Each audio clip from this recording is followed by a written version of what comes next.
Bonjour, dans cette nouvelle vidéo, il sera question de produit scalaire et plus particulièrement de déterminer une formule qui permet de calculer le produit scalaire de deux vecteurs avec le cosinus. Bonjour, dans cette petite vidéo, il sera question de découvrir une nouvelle formule qui permet de calculer le produit scalaire, une formule avec le cosinus. Et donc, on va essayer de découvrir donc cette nouvelle formule en se rappelant dans un premier temps que le produit scalaire des vecteurs OA et OB, on l'a défini dans le cas où l'angle AOB est aigu, comme le produit des longueurs OA et OH. Et ici, on va essayer d'utiliser donc l'angle AOB. Et dans un premier temps, on va considérer donc le triangle HOB qui, par construction, est rectangle en H. Et dans ce triangle rectangle, on peut parler de cosinus, cosinus de l'angle HOB, l'angle qui est en vert ici. On sait depuis la classe de troisième que en fait c'est le rapport du côté adjacent sur l'hypoténuse. Donc ici, le côté adjacent c'est OH et l'hypoténuse c'est OB. On peut donc écrire que cosinus de HOB c'est rien d'autre que le rapport OH sur OB. Et du coup, on va pouvoir en déduire donc une expression de OH. Ah oui, en effet, ici, si je multiplie par OB à gauche et à droite, j'obtiens que OH n'est rien d'autre que OB multiplié donc par le cosinus de l'angle HOB. Mais le fait d'avoir écrit OH ici en fonction de OB et de cosinus de l'angle HOB, ça va me permettre de le remplacer dans la formule de départ et donc obtenir une nouvelle formule. Produit scalaire des vecteurs OA et OB est égal donc à la longueur OA multiplié donc par la longueur OB, multiplié donc par le cosinus de l'angle HOB. Mais attention, l'angle HOB, c'est rien d'autre que l'angle AOB, c'est-à-dire que dans ma formule ici, je peux transformer mon H en A. Et j'obtiens une nouvelle formule qui ne parle pas vraiment du point H, parce qu'il suffira dans un exercice qu'on ait la longueur OA, la longueur OB, et une mesure de l'angle AOB, et ainsi, dans le cas où l'angle est aigu, on pourra donc calculer le produit scalaire des vecteurs OA et OB. Mais maintenant, bien sûr, il y a un autre cas de figure, le cas où l'angle AOB, comme sur cette figure, est obtus. Donc on va se rappeler qu'au départ, déjà, il y a une formule. Cette fois-ci, donc, à l'aide du projeteur orthogonal H, on peut dire que le produit scalaire des vecteurs OA et OB, c'est tout simplement moins la longueur OA multipliée par la longueur OH, où H est le projeteur orthogonal du point B sur la droite OA. Là encore, par construction, on fait apparaître un triangle rectangle, le triangle HOB, rectangle en H. Et dans ce triangle rectangle, on va, dans un premier temps, parler de l'angle HOB, et notamment de son cosinus. On peut écrire que le cosinus de l'angle HOB, toujours pareil, côté adjacent, donc OH sur hypoténuse. On retrouve OH sur OB, sauf que cette fois-ci, attention, on a un angle obtus. Et justement, on aimerait plutôt avoir quelque chose en rapport avec l'angle AOB. Il suffit pour cela de simplement remarquer que si on note tout simplement la mesure en radian de l'angle AOB par la lettre X, on n'a que cosinus de la mesure de l'angle HOB, c'est tout simplement cosinus de pi moins cette valeur X. En effet, ici, si on parle de mesure d'angle en radian, l'angle AOH, c'est un angle plat qui mesure donc pi radian. Et si je lui enlève la mesure qui correspond à la mesure de l'angle AOB, il me reste bien la mesure de l'angle HOB. Mais cosinus de pi moins x, ça doit vous faire penser à une petite formule liée au cercle trigonométrique.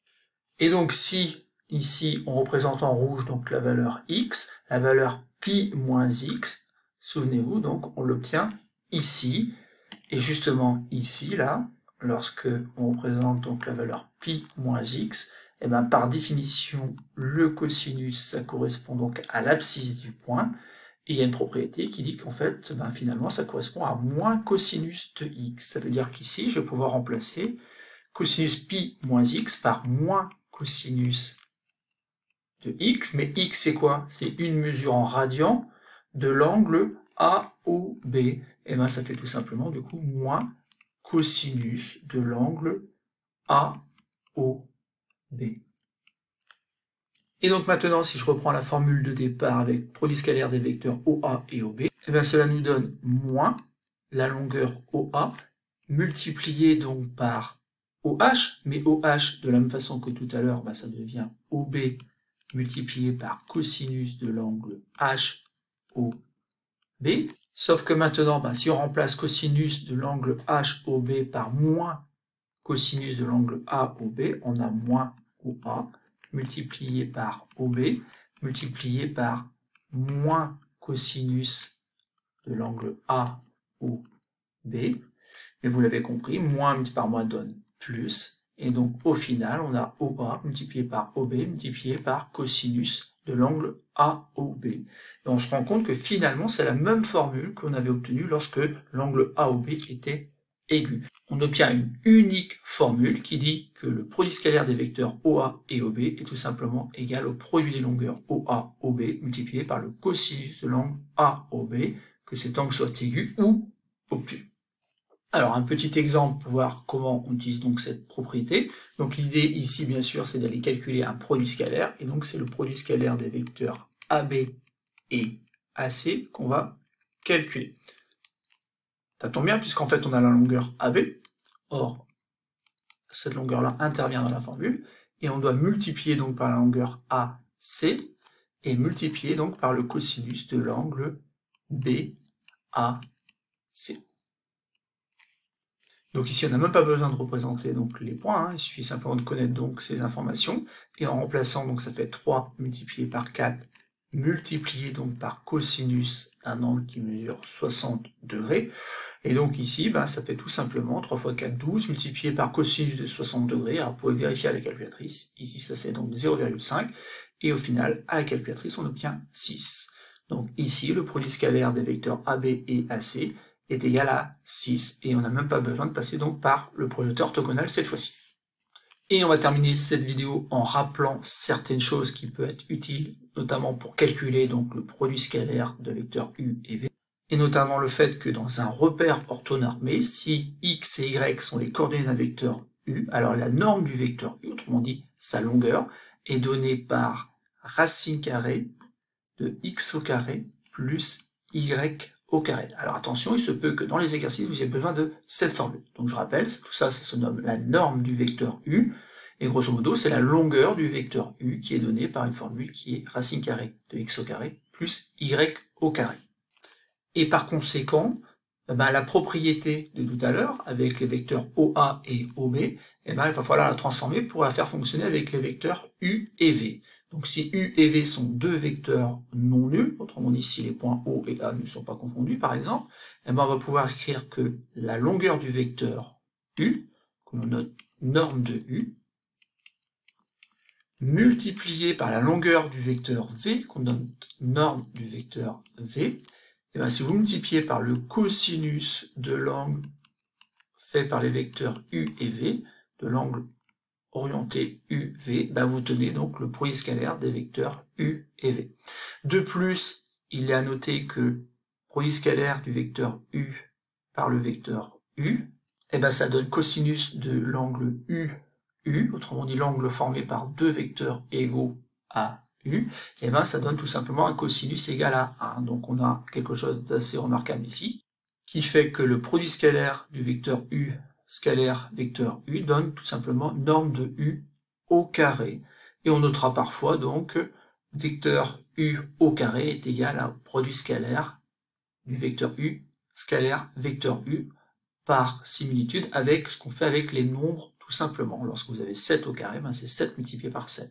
Le vecteur U au carré, ça sera U scalaire vecteur U. Et pour finir cette vidéo, un dernier exemple où cette fois-ci la norme du vecteur U est égale à 5, le vecteur V on connaît ses coordonnées, c'est 1 et 7, et on connaît une mesure de l'angle orienté UV, l'angle formé par les deux vecteurs U et V est égal à pi sur 4. Et donc le premier réflexe qu'on doit avoir, c'est de calculer donc la norme du vecteur V, on en a besoin pour appliquer la formule, et donc la norme du vecteur V, c'est tout simplement racine carrée de 1 au carré plus 7 au carré. Ce qui fait donc racine carrée de 1 plus 49, soit en fait racine carrée de 50, sauf que racine carrée de 50, on peut l'écrire de manière plus simple, et ça donne 5 fois racine carrée de 2. En effet, ici, 50, c'est 25 multiplié par 2, donc on peut sortir, en fait, 5 de la racine carrée.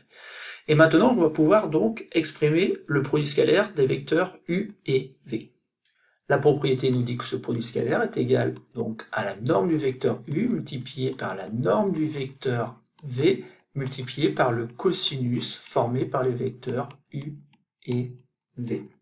Donc en remplaçant, on a 5 multiplié par 5 racine carrée de 2 multiplié par cosinus d'un angle en radian qui mesure pi sur 4.